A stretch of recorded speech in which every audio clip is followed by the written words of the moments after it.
ಅರಣ್ಯದ ಅರಸಿನ ಹೊರಳುಗಳಿವೆ, ನನ್ನ ಮನದ ಅರಿವಿನ ಹೊರಳುಗಳು ತೆರೆಯುತ್ತವೆ.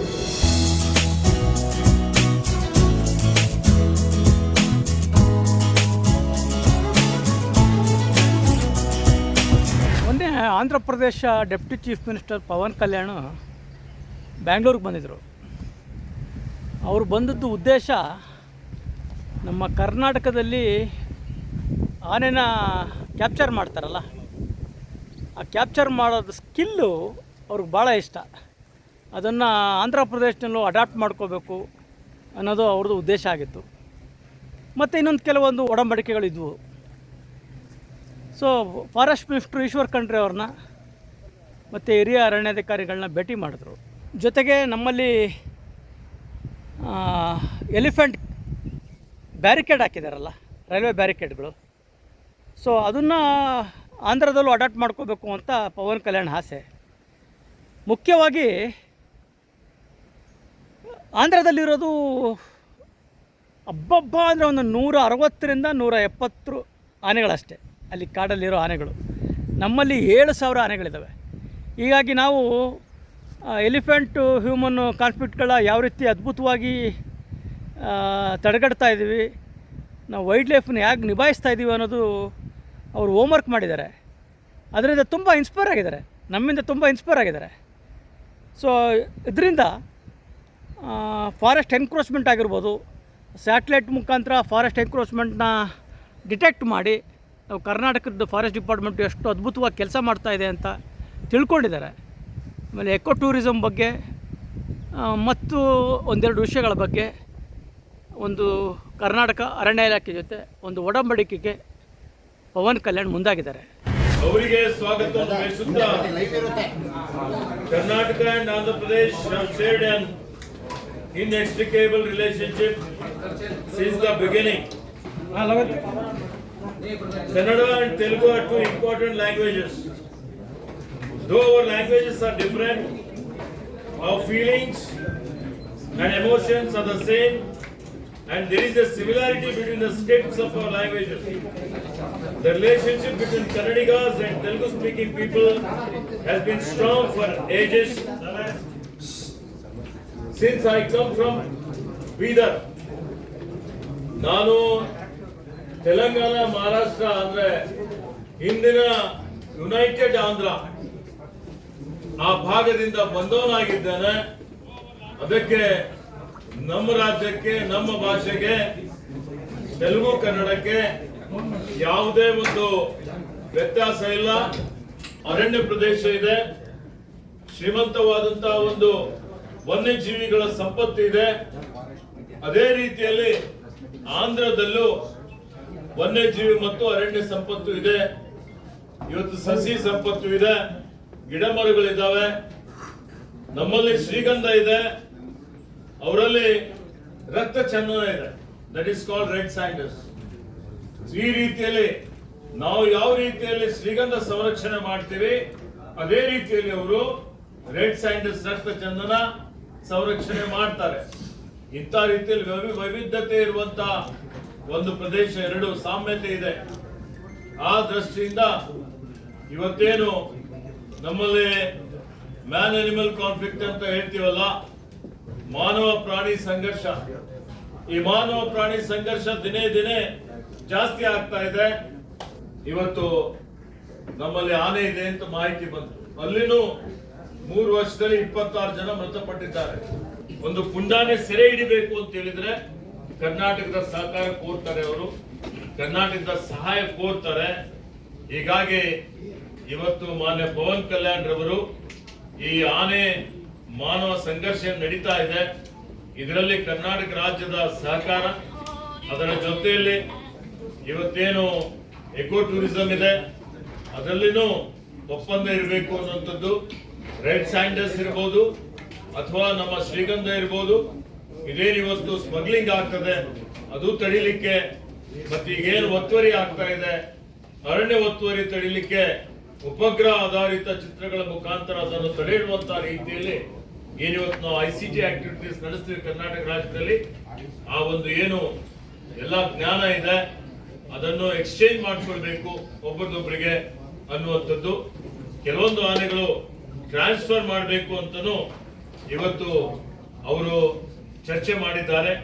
ನಮ್ಮ ಹಿರಿಯ ಅಧಿಕಾರಿಗಳು ಮತ್ತು ಆಂಧ್ರ ಪ್ರದೇಶದ ಹಿರಿಯ ಅಧಿಕಾರಿಗಳು, ನಮ್ಮ ಅಪರ ಮುಖ್ಯ ಕಾರ್ಯದರ್ಶಿಗಳಿದ್ದಾರೆ, ಆಂಧ್ರದ ಅಪರ ಮುಖ್ಯ ಕಾರ್ಯದರ್ಶಿಗಳಿದ್ದಾರೆ, ನಮ್ಮ ಅರಣ್ಯ ಪಡೆ ಮುಖ್ಯಸ್ಥರು, ನಮ್ಮ ಇವತ್ತೇನು ವನ್ಯಜೀವಿಗಳ ಪಡೆಯ ಮುಖ್ಯಸ್ಥರು, ಹಿರಿಯ ಅಧಿಕಾರಿಗಳು ಇಬ್ರು ಬಹಳ ಸವಿಸ್ತಾರವಾಗಿ ಒಂದು ಚರ್ಚೆಯನ್ನು ಮಾಡಿ ಈ ಸಮಸ್ಯೆ ಇವತ್ತೇನು ಅರಣ್ಯ ಸಂರಕ್ಷಣೆ ಆಗಬೇಕು, ಪರಿಸರ ಸಂರಕ್ಷಣೆ ಆಗಬೇಕು, ವನ್ಯಜೀವಿಗಳ ಸಂರಕ್ಷಣೆ ಆಗಬೇಕು, ಆ ಜೊತೆಯಲ್ಲಿ ಜೀವ ಮತ್ತು ಜೀವನೋಪಾಯ ಎರಡು ನಡಿಬೇಕು ಅನ್ನುವಂಥ ದೃಷ್ಟಿಯಿಂದ ಬಹಳ ಸವಿಸ್ತಾರವಾಗಿ ಚರ್ಚೆ ಆಗಿ ಒಂದು ಅಂತಿಮವಾದಂತಹ ಒಂದು ತೀರ್ಮಾನ ಏನಪ್ಪಾ ಅಂತ ಹೇಳಿದ್ರೆ, ಒಂದು ಮೆಮೊರಂಡಮ್ ಆಫ್ ಅಂಡರ್ಸ್ಟ್ಯಾಂಡಿಂಗ್ ಇವತ್ತು ಉನ್ನತ ಮಟ್ಟದ ಸಭೆಯಲ್ಲಿ ಚರ್ಚಿಸಿ ಇವತ್ತೇನಿದೆ ಅಂದ್ರೆ ಕೆಲವೊಂದು ಕುಮ್ಕಿ ಆನೆಗಳು ನಮಗೆ ಕೊಡಬೇಕು ಅನ್ನುವಂಥದ್ದು ಅವರ ಒಂದು ವಿನಂತಿ ಆಗಿದೆ.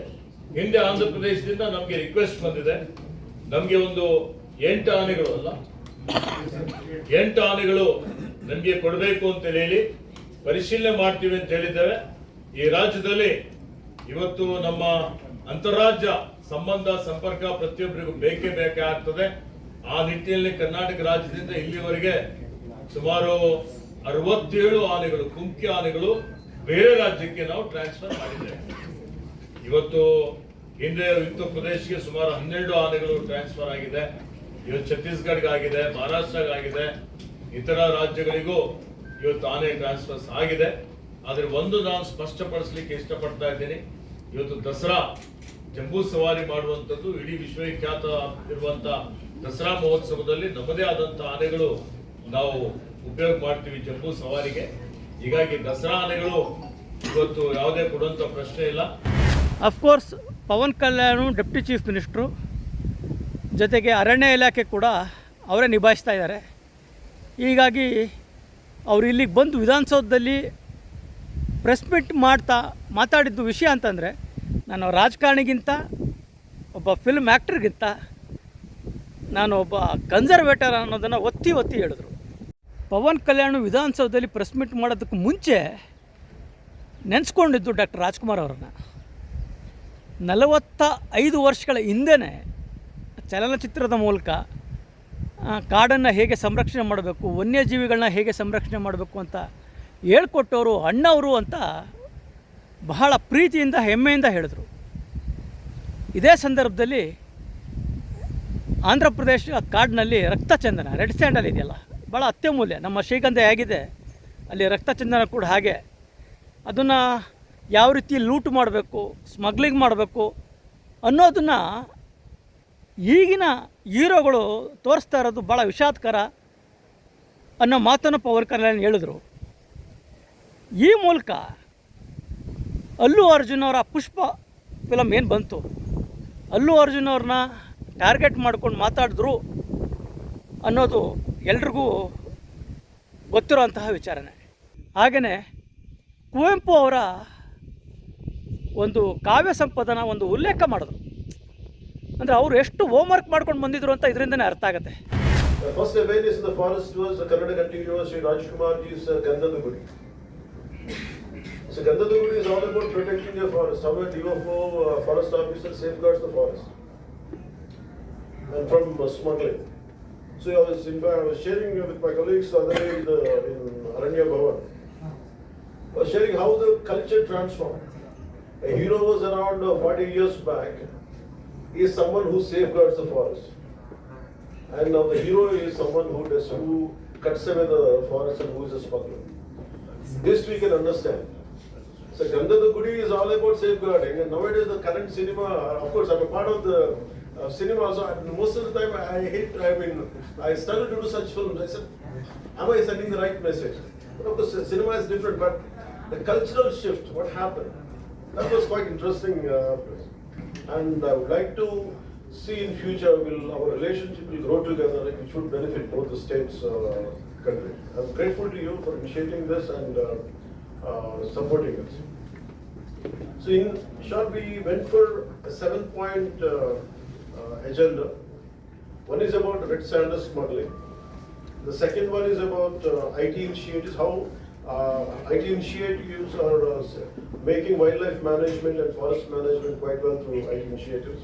And second is about ecotourism initiative, which Karnataka is at the forefront.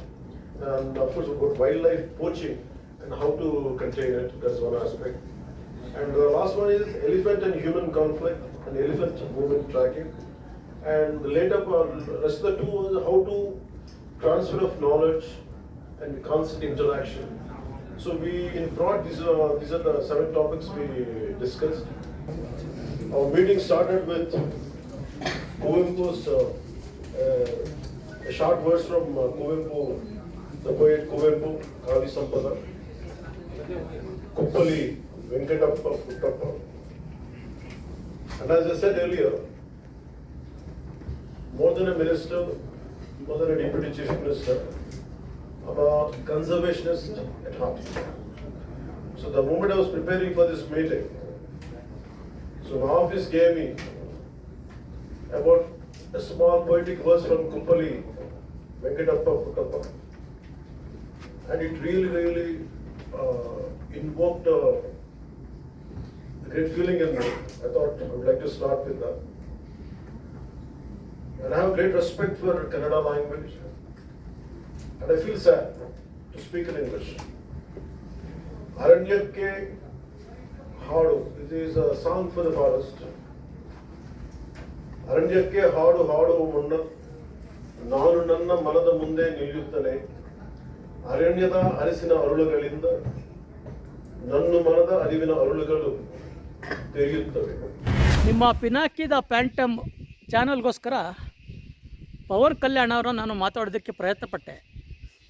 As A journalist ಆಗಿ ಅವ್ರನ್ನ ಭೇಟಿ ಮಾಡಿ ಒಂದು 2 ನಿಮಿಷ ಮಾತಾಡ್ಬೋದಾ ಅಂತ ಕೇಳ್ಕೊಂಡಾಗ, ಇಲ್ಲ ಸಿದ್ದು, ತುಂಬ ಹೆಕ್ಟಿಕ್ ಶೆಡ್ಯೂಲಲ್ಲಿದ್ದೀನಿ, ಮತ್ತೊಂದು ದಿನ ಬರ್ತೇನೆ, ನಿಮ್ಮ ಕಾಡಿನ ಬಗ್ಗೆ, ನಿಮ್ಮ ಪರಿಸರದ ಬಗ್ಗೆ ಎಕ್ಸ್ಚೇಂಜ್ ಮಾಡ್ಕೊಳ್ಳೋಣ ಅಂತ ಹೇಳಿದ್ರು. ಆ ದಿನ ತುಂಬ ಹತ್ರದಲ್ಲೇ ಇದೆ ಅಂತ ನಾನು ಭಾವಿಸ್ತೇನೆ.